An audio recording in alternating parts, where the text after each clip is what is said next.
کو اٹھانا. کہا مولا یہ تو میں نہیں کر سکتا. فرمایا وہ تھا تیرا اختیار, یہ تھی تیری مجبوری. ایک درود پڑھ دے محمد و آل محمد پر.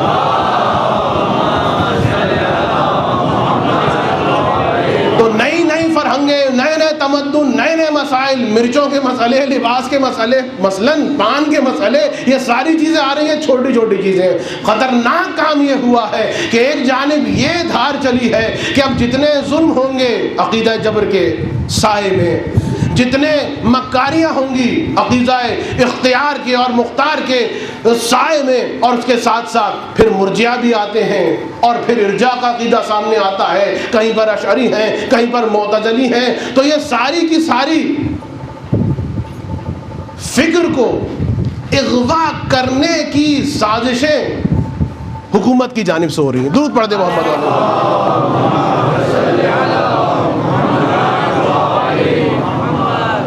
تو حکومت کی عیاشیوں کی توجیہ کے لیے میں ایک لفظ کہوں گا, حکومت کی عیاشیوں کی توجیہ کے لیے, بھائی آج کل کے حالات پر فٹ کرنے کی کوشش مت کیجیے گا اس کو, میری تقریر سیاسی نہیں ہوتی ہے, کہ حکومت کی عیاشیوں کی توجیہ کرنے کے لیے جہالت کو علم کا لبادہ اڑھایا گیا. یہ بہت بڑا ظلم ہوا ہے اسلام پر, بہت بڑا ظلم ہوا ہے. اور دوسری جانب وہ فلسفہ, وہ انجیل, وہ تورات کہ جس کو تھامے ہوئے یہ نئے نئے مسلمان ہونے والے عیسائی اور یہودی مملکت اسلامیہ میں داخل ہو رہے ہیں. فلسفہ ہے وجود خدا کے اوپر بحث ہو رہی ہے. خدا جسم رکھتا ہے یا نہیں رکھتا؟ اگر جسم رکھتا ہے تو محدود ہو گیا, اور محدود خدا نہیں ہو سکتا. اور اگر محدود نہیں ہے یعنی جسم نہیں رکھتا, تو پھر قرآن میں کیوں لکھا ہے ید اللہ فوق ایدیہم, اللہ کا ہاتھ ان کے اوپر ہے, تو اللہ کا ہاتھ ہے جب. یہ ساری بحث ہے, یہ ساری چیزیں فلسفے کے ذریعے سے. یونان کا فلسفہ آ رہا ہے, روم کا فلسفہ آ رہا ہے, مختلف علاقوں سے مختلف افکار آ رہی ہیں, ہندوستانی فکر آ رہی ہے, مصر کی فکر آ رہی ہے. اور ان تمام چیزوں کا جواب خبردار اللہ کے بارے میں بحث نہیں کرنا, کفر ہے. اور وہاں پر مفضل آتے ہیں چھٹے امام کے پاس, مولا آج کچھ ملحد بیٹھے ہوئے خدا کی توہین کر رہے تھے, مجھے خدا کے بارے میں کچھ دلیلیں دیں. کہا کہ روز میرے پاس آؤ. 7 دن مسلسل آئے, توحید پر امام نے خطبہ دیا, اور ایک مفضل کی ایک کتاب جو توحید مفضل کے نام سے ہے ہمارے سامنے آتی ہے. یہ ہے وہ اہل بیت کہ جو یہ نہیں کہتے جاؤ چلے جاؤ, طریقہ نہیں ہے اہل بیت کا. یہ اہل بیت کا انداز یہ نہیں ہے کہ ایک مرتبہ روک دیا جائے, پہرے لگا دیے جائیں. انہوں نے کبھی قرآن پہ پہرے لگائے, کبھی حدیث پہ پہرے لگائے. اور اہل بیت کا انداز یہ ہے کہ یہی میرے مولا امام باقر علیہ الصلوۃ والسلام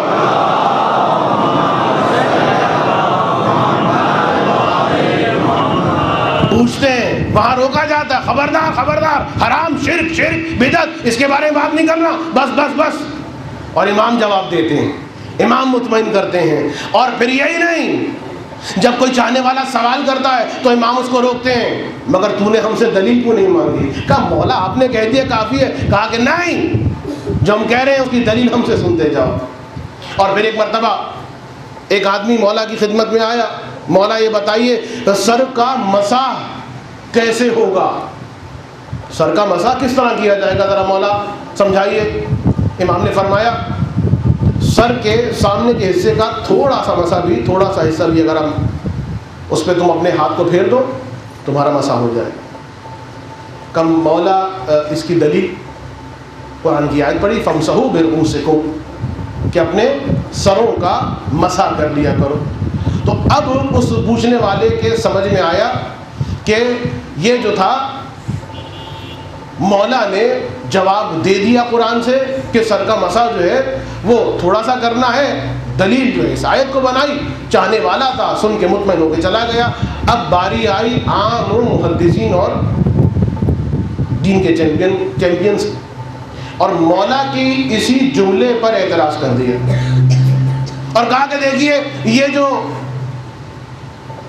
ابو جعفر نے فرمایا کہ سر کے تھوڑے سے حصے کا بھی مسح جو ہے وہ کافی ہے, پورے سر کا مسح کرنا ضروری نہیں ہے, یہ غلط کہا ہے. اس لیے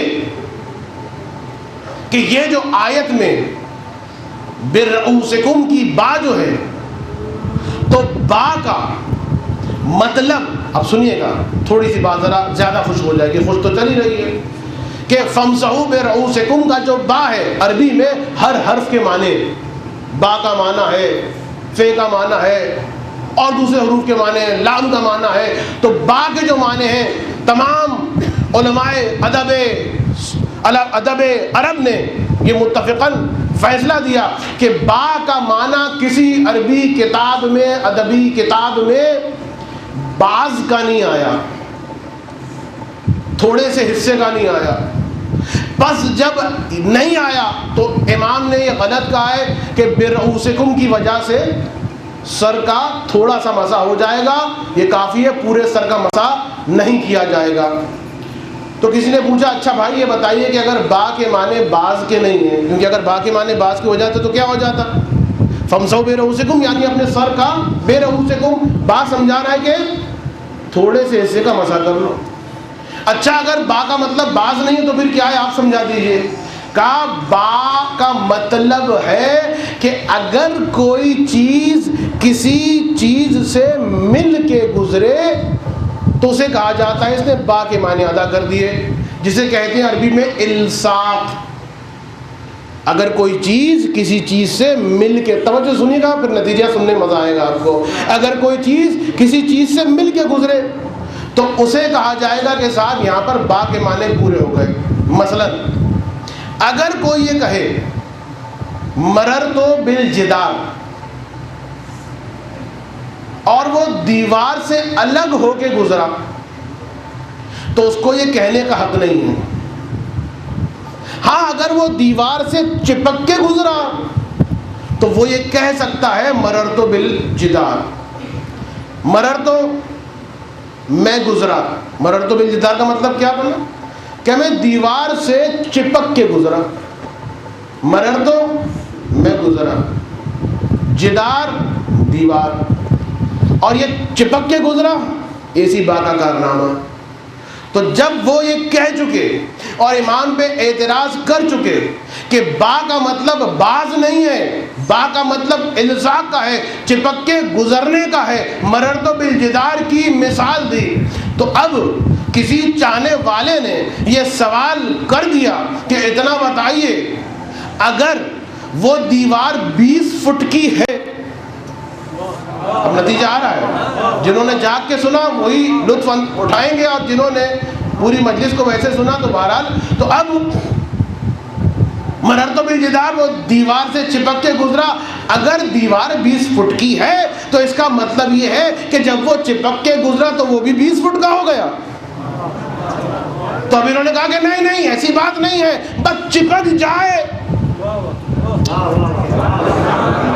دیوار کے کسی حصے سے چپک کے گزر جائے، الصاق اور با کا معنی ادا ہو جائے گا۔ تو اب اس کہنے والے نے کہا اور میرے مولا کی مرضی کیا تھی، یہ آپ کی غلط فہمی تھی کہ آپ سمجھے مولا نے با کو بعض کے معنوں میں استعمال کیا، نہیں، مولا نے با کو الصاق ہی کے معنوں میں استعمال کیا ہے، سر کے تھوڑے سے حصے سے مل کے گزر جاؤ۔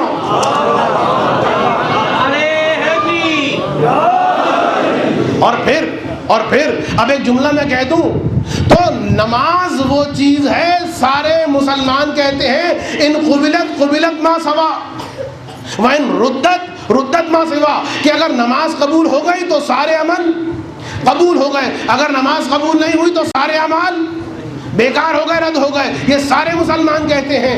تو اگر نماز قبول ہوگی تو پہلے نماز صحیح ہونی چاہیے، اور نماز صحیح اس وقت ہوگی جب وضو صحیح ہونا چاہیے، اور وضو اس وقت صحیح ہوگا جب مسح صحیح ہونا چاہیے، اور مسح اس وقت صحیح ہوگا جب با کے معنی صحیح سمجھے۔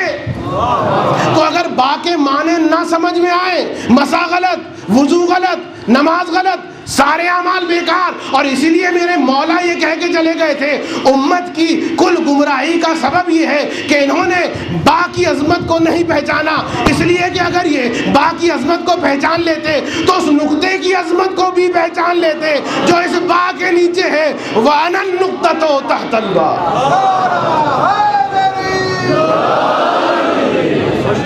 امام زمانہ بلندر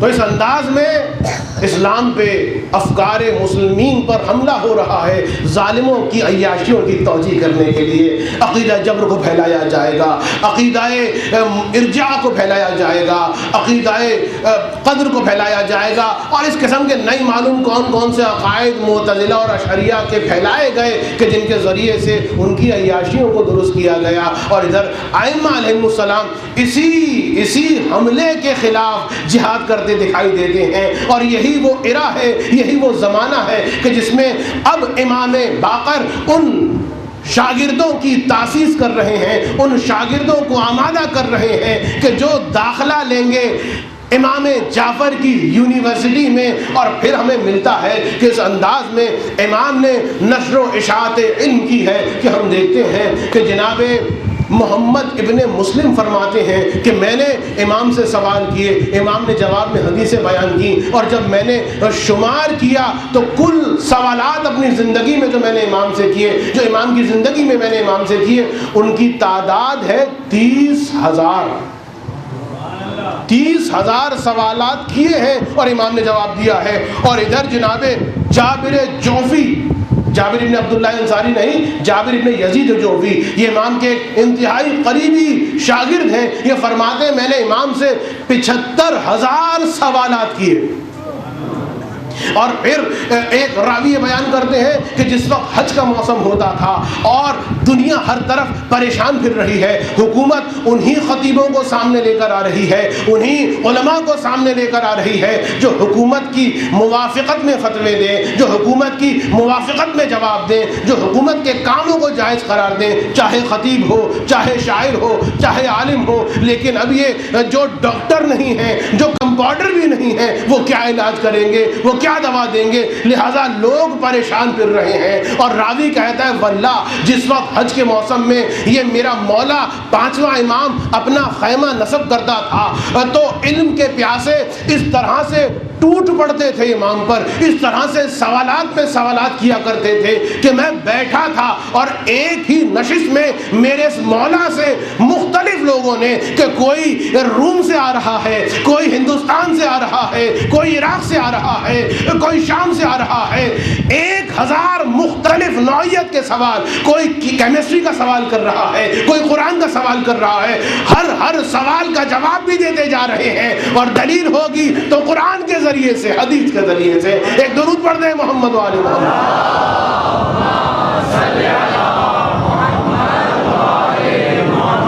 کتنے واقعات ہیں, کتنی روایتیں ہیں کہ جو میں سوچ کے آیا تھا ان واقعات کو آپ کے سامنے پڑھوں گا, لیکن وقت نہیں رہا. کبھی پڑھیے گا کہ کس طریقے سے حکومت وقت محتاج ہوئی ہے در اہل بیت کی. اور ایک مرتبہ جب سلطان روم نے کہا اس موقع پر کہ جس وقت سلطان روم کی جانب سے آنے والے وہ بعض روایتوں میں قیمتی کپڑے اور بعض روایتوں میں وہ قیمتی کاغذ کہ جنہیں درہم و دینار کی جگہ کرنسی کے طور پر استعمال کیا جاتا تھا, ان پر ان کا عیسائیوں کا ایک عقیدہ لکھا ہوتا تھا, باپ بیٹا اور روح القدس جو تثلیث کا عقیدہ ہے. اور ایک مرتبہ کسی نے کہہ دیا اسی ہشام ابن عبد الملک کو کہ دیکھیے مملکت اسلامیہ میں ایسے نوٹ, ایسی چیزیں جو ہیں گردش کر رہی ہیں. تو اس نے کہا کہ ہاں بھائی بات تو تم صحیح کہہ رہے ہو, لوگ ہمارے خلاف ہو جائیں گے, لہٰذا اس کو مٹایا جائے. اور اس کے بعد اس نے کہا کہ لکھ دو لا الہ الا اللہ. اور جب یہ کاغذ یا یہ کپڑے پہنچے دوبارہ روم کے حاکم کے پاس تو روم کے حاکم کو غصہ آ گیا, اور اس نے کہا کہ دیکھو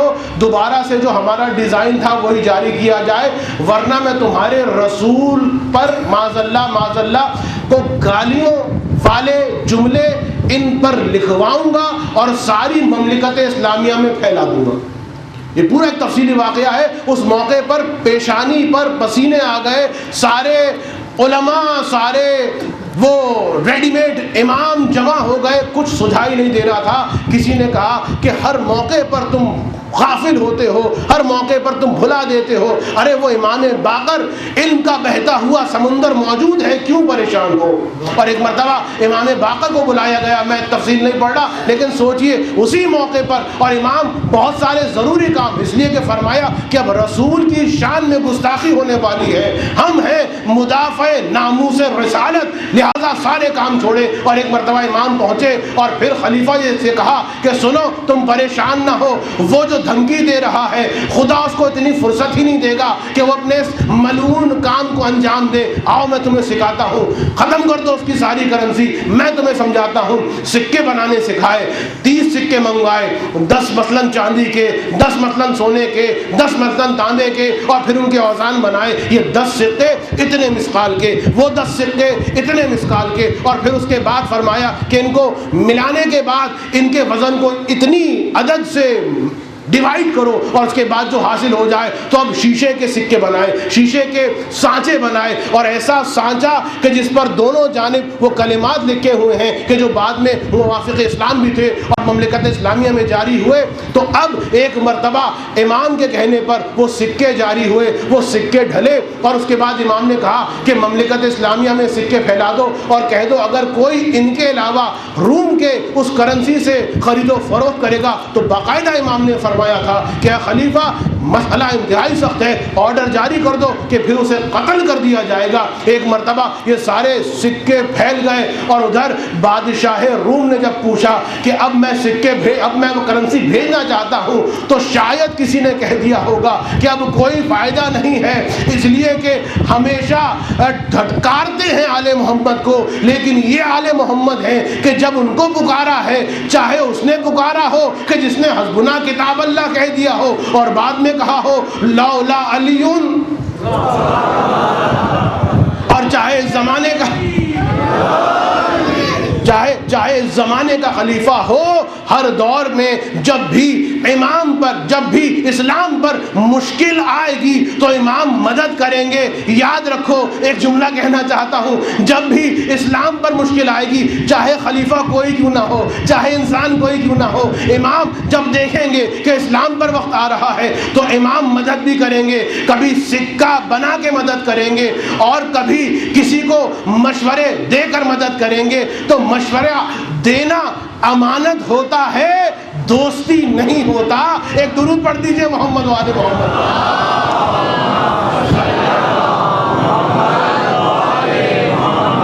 تو اب اس انداز میں مشکل کشائی فرما رہے ہیں, یہاں تک کہ بس اب وقت چونکہ ختم ہو گیا ہے, کل کی طرح 5 منٹ میں مزید آپ کے دوں گا, لیکن اس سیرت کو اس انداز میں مکمل کرنا چاہتا ہوں کہ ایک مرتبہ ہشام جب یہ سنتا ہے, بہت ساری باتیں واقعا بیان کرنے سے رہ گئی لیکن میں کیا کروں کہ وقت ختم ہو گیا ہے, کہ ہشام ایک مرتبہ پوچھتا ہے کہ میں نے سنا ہے کہ ابو جعفر بہت زیادہ شہرت حاصل کر رہے ہیں, ان کے علم کا چرچا ہر طرف ہو رہا ہے.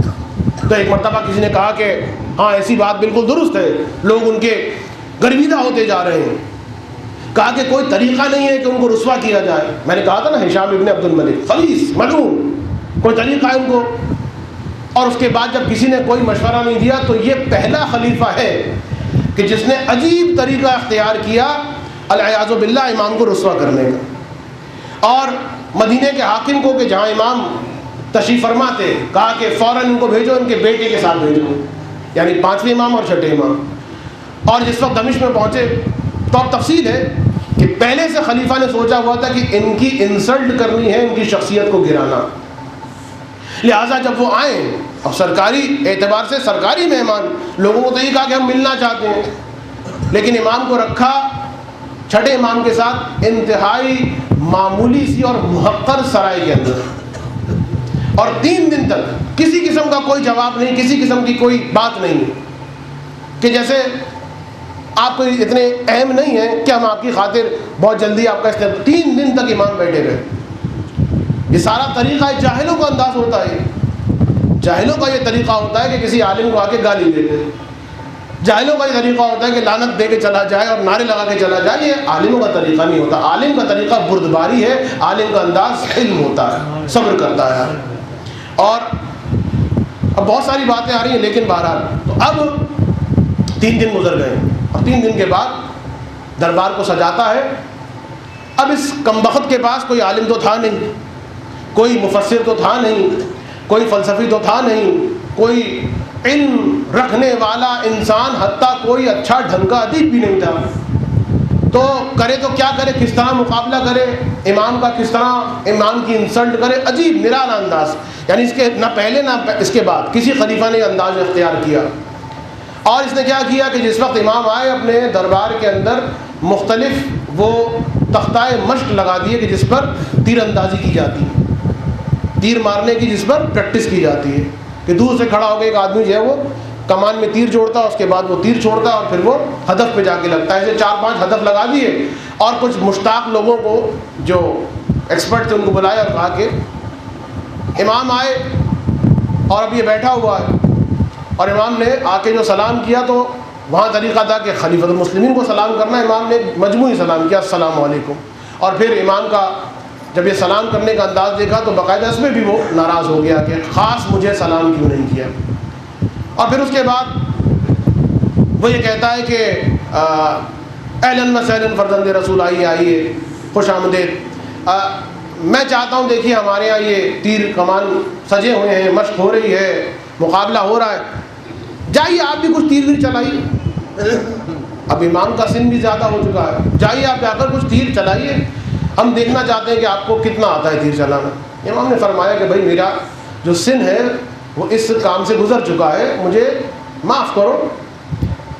کہا کہ لیکن میں خدا کی قسم کھاتا ہوں کہ میں آپ کو اس سلسلے معاف نہیں کروں گا، آپ کو تیر کمان چلانا ہوگا. اور جب امام نے دیکھا کہ اب اصرار اتنا بڑھ رہا ہے، مجبوراً امام تیر اور کمان لیتے ہیں. ایک تیر کمان دیا جاتا ہے، امام کمان میں تیر کو جوڑتے ہیں اور اس کے بعد مولا تیر چلاتے ہیں. اب وہ ہشام بن عبد الملک بیٹھا ہوا مسکرا کے اپنے اطرافیان کو دیکھ رہا ہے کہ دیکھنا تیر کہاں جائے گا، اس تختۂ مشق پر بھی لگ جائے تو بڑی بات ہوگی. تو ایک مرتبہ جب تیر چھٹا ہے کمان سے تو تختۂ مشق کے بالکل وسط میں وہ تیر جا کے لگتا ہے. لوگوں نے کہا مرحبا مرحبا. لیکن اب امام جب مقابلے پر آ گئے ہیں نا تو یہ بھی ہو سکتا ہے نا کہ بھائی تکا لگ گیا، بعد میں یہ بھی کہا جا سکتا تھا. اب جب مقابلے پر آ گیا ہے اور اس انداز کا مقابلہ ہے تو اب اس انداز کا مقابلہ امام کریں گے. اور اب امام نے اس کے کہنے کی ضرورت نہیں ہے، ایک اور تیر نکالا اور تیر جو چلایا تو اب یہ تیر پہلے والے تیر کے قلب کو چیرتا ہوا اس کے کنارے میں جا کے پیوست ہوا. پھر دوسرا تیر نکالا، وہ تیر ان دونوں کو چیرتا ہوا.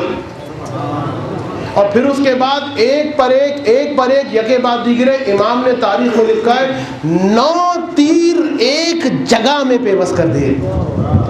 اور ایک مرتبہ سارا دربار مرحبا مرحبا احسن احسن اور بے امی بے ابی و امی اور اس قسم کے داد و تحسین کے نعروں سے گونج اٹھا. اور یہاں پر ہشام بن عبد الملک سر جھکا کے بیٹھ گئے. اور سر جھکا کے جو بیٹھا تو اب امام تیر اندازی کا مظاہرہ کر چکے ہیں، اب پلٹ کے ایک مرتبہ واپس آ رہے ہیں اور وہ سر جھکا کے بیٹھا ہوا. کافی دیر گزر گئی، کسی قسم کا کوئی رسپانس ہی نہیں.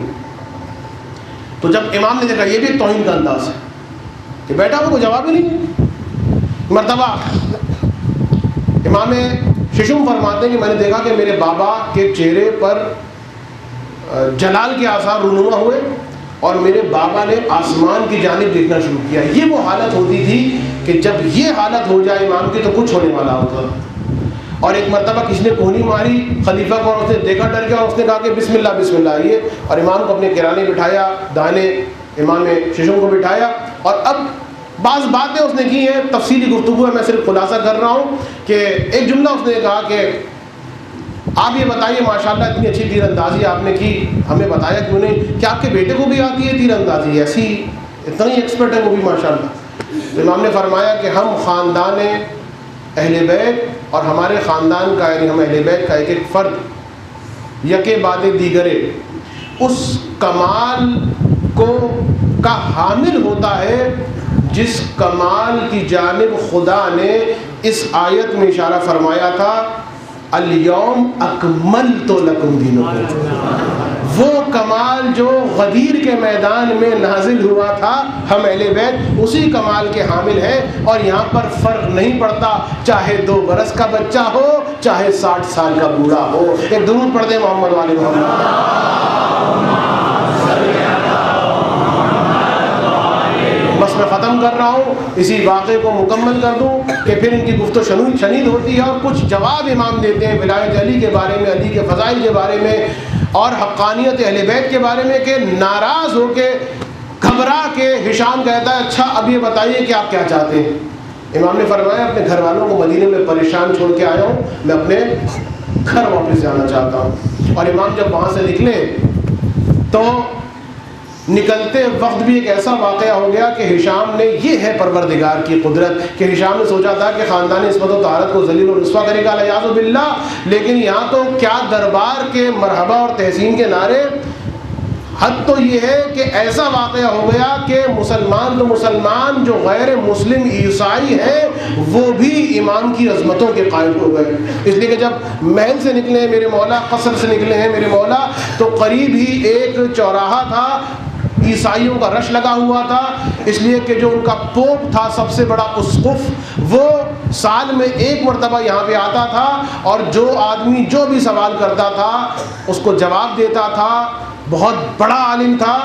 جب امام کو پتہ چلا، چھٹے امام کی، اچھا پوری روایت چھٹے امام نے بیان کی ہے کہ میرے بابا نے ایسے کیا، میرے بابا نے ایسا، بڑی لطیف روایت ہے۔ تو چھٹے امام فرماتے ہیں کہ پھر میرے بابا نے اپنے چہرے پر، اپنے سر پہ عبا کو اوڑھا، اور اس انداز میں مجمع میں بیٹھ گئے کوئی پہچان نہ سکے۔ لیکن وہ جب پوپ جو اسقف تھا جس وقت وہ آیا، وہ بوڑھا، انتہائی بہت بڑا عالم، جب وہ آیا اس نے آتے ہی پہلے مجمع کو دیکھا کہ بھئی کون کون بیٹھا ہے، اور اس کی نگاہ، بہرحال جوہر شناس تھا وہ، انما یعرف ذا الفضل من الناس ذووہ، جو صاحب فضل ہوتے ہیں وہی صاحب فضیلت کو جانتے ہیں۔ تو اس نے دیکھا پورے مجمع میں ایک چہرہ چمک رہا ہے، اور کہا کہ تم کون ہو، کیا تم عیسائی ہو یا مسلمان ہو؟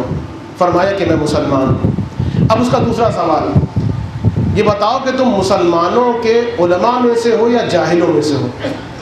اس سوال کا جواب امام کیا دیتے؟ اگر فرماتے معاذ اللہ کہ میں جاہل ہوں تو یہ تو بہرحال شان امامت کے خلاف ہے، فرماتے کہ میں عالم ہوں تو یہ خود ستائی ہے۔ جواب دیکھیے میرے مولا کتنا پیارا ہے، میں امت مسلمہ کے جہلا میں سے نہیں ہوں، میں امت مسلمہ کے جہلا میں سے نہیں ہوں۔ کہا کہ تم مجھ سے کچھ پوچھنا چاہتے ہو؟ کہا کہ نہیں، تم کو اگر مجھ سے کچھ پوچھنا ہے تو پوچھ لو۔ 1 سال میں ایک دفعہ آتا ہے وہ اسقف، اور پھر اس نے کہا کہ اچھا، اب وہ سمجھ گیا۔ دیکھیے یہ جو ہوتے ہیں اس قسم کے افراد، وہ بڑے جانتے ہیں کہ کون کتنا ہے، کیسا ہے، عالم ہے، کیا ہے، جاہل ہے۔ سمجھ گیا کہ کوئی اور شخصیت ہے۔ بھائی ان کے بابا کے بارے میں جب، ان کے بابا کی دعاؤں کے بارے میں جب وہ مفتی قاہرہ یہ کہہ رہا ہے کہ آیت اللہ مرشی نے جب صحیفہ سجادیہ بھجوایا کہ یہ کلام واللہ مخلوق کے کلام سے بالا تر ہے اور خالق کے کلام سے کچھ کم تر ہے، تو یہ سمجھ گیا کہ اس عام مخلوق سے کوئی برتر مخلوق ہے۔ لہٰذا اب سوال سنیے، سوال کرتا ہے، دیکھو میرا سوال یہ ہے، بہت سارے سوال کی میں خلاصتاً صرف 2 سوال بیان کروں گا، کہ میرا سوال یہ ہے کہ تم مسلمانوں کا یہ عقیدہ ہے کہ جنت میں جو جنتی ہوں گے وہ جنت کی غذا کھائیں گے، جنت کا پانی پئیں گے، جنت کی شربت پئیں گے، لیکن اس کے باوجود ان کو رفع حاجت کی ضرورت نہیں پڑے گی، تو کیسے ہو سکتا ہے یہ تمہارا عقیدہ؟ کس قسم کا عقیدہ ہے کہ ایک آدمی غذا بھی کھائے، پانی بھی پیے اور اسے رفع حاجت کی ضرورت نہ پڑے؟ یہ میرا سوال ہے، لیکن مجھے جواب اس دنیا سے دینا۔ سوال آخرت کا ہے، جنت کا ہے، اور جواب اس دنیا سے دینا۔ تو امام نے ارشاد فرمایا، کیا تو نے اس جنین کو نہیں دیکھا، اس بچے کو نہیں دیکھا جو اپنی ماں کی شکم میں ہوتا ہے، وہ کھاتا بھی، وہ پیتا بھی ہے، لیکن اس کو رفع حاجت کی ضرورت نہیں پڑتی؟ تو جو اللہ قادر ہے وہ اپنے اس بہشتی کے لیے بھی قادر ہے۔ اور اس کے بعد اس نے ایک اور سوال کیا، اچھا میرا دوسرا سوال یہ ہے کہ تو مسلمانوں کا عقیدہ یہ ہے کہ جنت کی جو غذائیں ہوں گی، جو جنت کے چشمے ہوں گے، جو نہریں ہوں گی، لوگ جتنا مرضی ان غذاؤں کو، ان پھلوں کو، ان ثمرات کو کھائیں گے، لیکن وہ کبھی بھی کم نہیں ہوگا، اتنا ہی رہے گا۔ یہ کیسے ہو سکتا ہے؟ چیز کھائی جائے کم نہ ہو؟ کم تو ہوگی نا بھائی، پہلی بائٹ میں ہی کم سے کم تو ہوگی، تو یہ کیسے ہو سکتا ہے چیز کھائی جائے اور کم نہ ہو؟ تو تم مسلمانوں کا عقیدہ کیسا عقیدہ ہے؟ لیکن جواب دنیا سے چاہیے، سوال پھر آخرت کا اور جواب دنیا۔ کیسے ہو سکتا ہے کہ جنت میں لوگ پھل کھائیں گے، غذا کھائیں گے، اور غذا کم نہیں ہوگی، اس میں کمی نہیں آئے گی؟ دنیا سے جواب دو۔ امام نے فرمایا کیا تم نے چراغ کو نہیں دیکھا کہ ایک چراغ کو تو اٹھا لے اور اس چراغ سے ہزاروں چراغ روشن کر دے، ہزارویں چراغ کو روشن کرنے کے بعد بھی تو دیکھے گا جو پہلا چراغ جس سے تو نے ان ہزار چراغوں کو روشن کیا ہے اس کی روشنی میں کمی نہیں آ رہی۔ ایک درود پڑھ دیں محمد والے محمد۔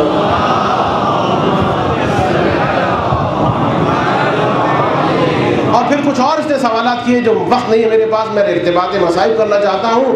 تو ایک مرتبہ اب یہ اٹھا، ایسے جوابات سننے کے بعد تلمنا کے اٹھا، اور اس نے کہا کہ آج کے بعد میں دوبارہ باہر نہیں آؤں گا، اس لیے کہ تم نے ایسے آدمی کو لا کے میرے سامنے بٹھا دیا ہے کہ وہ اس قسم کی باتیں کرے اور میرے علم کی توہین ہو، لہذا خبردار، اب میں باہر آنا ختم کر رہا ہوں اور آئندہ مجھ سے کوئی سوال نہ کرے۔ میں کہوں گا اے اسقف اعظم، اے پوپ فلاں فلاں، یہ یاد رکھ سقائی علم، ساقیے کوثر کے وارث کا ترکہ ہوتا ہے، اولئک اصحاب النار کی میراث نہیں ہوتی۔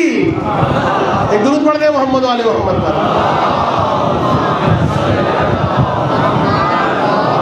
یہ بات ہشام تک پہنچی اور ہشام نے پیغام پہنچا دیا اگلا شہر جو آنے والا تھا، چھوٹا سا مدین کے نام کا، کہ سنو یہ جو باپ بیٹا ہیں انہوں نے گفتگو کی ہے پوپ سے، اسقف سے، اور یہ دونوں معاذ اللہ عیسائی ہو گئے ہیں، یہ دونوں عیسائی ہو گئے ہیں۔ اگر کوئی آپ کو کافر کہہ رہا ہے تو پریشان کیوں ہوتے ہیں؟ کل ائمہ کو عیسائی کہا گیا تھا، عیسائی ہو گئے ہیں، اور خبردار ان کو کوئی کھانا نہ دے، ان کو کوئی پانی نہ دے، دروازہ نہ کھولے شہر کا۔ تو اس موقع پر جب امام پہنچے اور دروازہ شہر کو کھولنا چاہا، لوگوں نے منع کر دیا، کسی نے غذا نہیں دی، کسی نے پانی نہیں دیا، یہاں تک کہ امام کو جو ہر چیز کے مالک ہیں لیکن اپنی قدرت دکھانا چاہتے ہیں، قریب کے ٹیلے پر گئے اور اس ٹیلے پر کھڑے ہو کے ایک مرتبہ ارشاد فرمایا، اے شہر کے رہنے والے ظالموں، یاد رکھو انا بقیت اللہ، میں بقیت اللہ ہوں، اور یقول اللہ بقیت اللہ خیر لکم ان کنتم مؤمنین، یاد رکھو بقیت اللہ تمہارے لیے خیر ہی خیر ہے، لیکن سنو اگر تم نے بقیت اللہ کے حق کو نہ دیا تو پھر عذاب تم پر نازل ہوگا۔ مولا نے ببانگ دہل پوری فریاد کے ساتھ یہ جملہ جب کہا، ایک بوڑھا آدمی امام کے اس جملے کو سن رہا تھا، وہ گھبرا کے نکلا، شہر والوں سے کہا، اے شہر کے لوگوں میں اس کی پیشانی کو دیکھ رہا ہوں، اور سنو جو یہ جملے کہہ رہا ہے، اور سنو جس مقام پر کھڑے ہو کر یہ تمہیں بد دعا دینے والا ہے، میں نے اپنے بزرگوں سے سنا ہے یہ وہی جگہ ہے کہ جہاں پر حضرت شعیب نے کھڑے ہو کر اپنی قوم کو بد دعا دی تھی، بقیت اللہ خیر لکم، جناب شعیب کے جو مربوط واقعات ہیں اس میں وہ آیت نازل ہوئی ہے۔ تو یاد رکھو اس کی بات مانو، اس کا احترام کرو، اس کو محروم نہ کرو۔ شہر کا دروازہ بھی کھلا اور ایک مرتبہ امام کا احترام بھی کیا گیا، یہاں تک کہ بہرحال ہشام جب کچھ نہ چل سکا، آخر میں ہشام زہر دیتا ہے، امام کی زہر سے شہادت ہوتی ہے، لیکن وقت شہادت اپنے فرزند کو بلاتے ہیں، وصایہ کرنا چاہتے ہیں اور کچھ موارث سے امامت کو منتقل کرنا چاہتے ہیں۔ فرزند امام یعنی امام جعفر آتے ہیں، امام صادق آتے ہیں، بابا کی خدمت میں آتے ہیں، بابا کا وقت آخر ہے، زہر پورے جسم میں اثر کر چکا ہے، ایک مرتبہ دونوں گلے لگ کے گریہ کر رہے ہیں۔ یہ ایک عجیب منظر ہے، یہ عجیب قیامت کا منظر ہے۔ ایک پانچواں امام شہید ہو رہا ہے، چھٹا امام تدفین کر رہا ہے، لیکن میں کہوں گا یہ ایک تاریخ کا منظر ہے کہ جہاں پر ایک بیٹا ہے جو شہید ہونے والے بابا کے لاشے پر آ رہا ہے، لیکن عزادارو کربلا نے تو وہ منظر دکھایا ہے کہ ایک باپ ہے جو شہید ہونے والا ہے لیکن بیٹا باپ کے پاس نہیں آ رہا، وہ باپ ہے، وہ حسین ہے جو خود چل کے خیمے میں آ رہا ہے۔ جناب سید سجاد غشی کے عالم میں ہے، آقا حسین کی نگاہ پڑی، ارے آنکھوں سے آنسو بہنے لگے، رخسار سجاد پر آنسو ٹپکے، آنکھیں کھولیں، حسین کے چہرے کو دیکھا۔ ابھی تک سجاد نے اپنے بابا کا مدینے والا چہرہ دیکھا تھا، ابھی تک سجاد نے اپنے بابا کا عاشور سے پہلے والا چہرہ دیکھا تھا، لیکن اب حالت مختلف ہے، جا بجا، ارے جسم پر زخم ہے، چہرے پر اصغر کا خون لگا ہوا ہے۔ جب یہ حالت اپنے بابا کی سید سجاد نے دیکھی نا تو ایک جملہ سید سجاد نے پوچھا اور فرمایا یا ابتا این العباس، بابا اتنا بتا دے عباس ہے کہ نہیں؟ ارے عباس کے ہوتے ہوئے میں اتنا سننا تھا۔ حسین سر جھکا کے کہتے ہیں قد قتل، بیٹا عباس مارا گیا۔ پوچھا این القاسم قد قتل، این الاکبر قد قتل۔ جب بار بار پوچھتے جا رہے ہیں تو حسین آگے بڑھ کے فرماتے ہیں سجاد بس اتنا سمجھ لے اب ان بیویوں کے درمیان مردوں میں سوائے میرے اور تیرے کوئی اور نہیں بچا۔ میں اتنا سننا تھا۔ ایک مرتبہ سید سجاد سہارا لے کے اٹھ کے بیٹھے، زینب سے کہا بوبی اماں ذرا میری تلوار لائیے، ذرا میرا عصا لائیے۔ زینب پوچھتی ہے بیٹا سجاد ارے اس بیماری کے عالم میں تم تلوار اور عصا کیوں مانگ رہے ہو؟ رو کے کہا مگر آپ دیکھتی نہیں میرا بابا تنہا ہو گیا، میں جوان بیٹا ہوں، بابا زخمی ہو جائے، جوان بیٹا آرام کرے، یہ مجھ سے نہیں ہوگا، عصا سے سہارا لوں گا، تلوار سے جنگ کروں گا۔ بس یہ حالت دیکھی، حسین نے سید سجاد کو سینے سے لگایا اور کان میں ایک جملہ کہا سجاد کربلا تیرا مقام جہاد نہیں، جب شام کا بازار آ جائے، جب شام کا دربار آ جائے تو سجاد پھر اپنا جہاد دکھانا، تیرا میدان کوفے کا بازار ہے، شام کا دربار ہے۔ بس عزادارو حسین نے نصیحت کی، سجاد نے نصیحت سمجھی، اب سجاد کا جہاد شروع ہوا، یہاں تک کہ دربار یزید آ گیا، بیویاں ایک دوسرے کے پیچھے چھپ رہی ہیں، زینب کے پیچھے بیویاں چھپ رہی ہیں اور زینب فضہ کے پیچھے۔ بس عزادارو دربار یزید ہے، بھرا ہوا دربار ہے، قیدی موجود ہے، یزید اشعار پڑھ رہا ہے، کبھی سر حسین کی توہین کر رہا ہے۔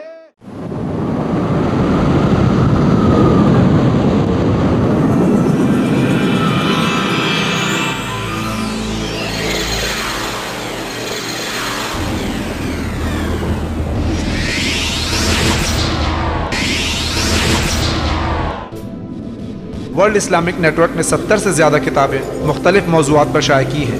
ون کی پیش کردہ میننگ آف اسلام، ون ہی کی پیش کردہ prophet Muhammad peace be upon him and his progeny, Ayatollah Murtaza مطہری کی جہاد، ایس ایس اختر رضوی کی family life of Islam, the great Muslim scientist, one کی پیش کردہ۔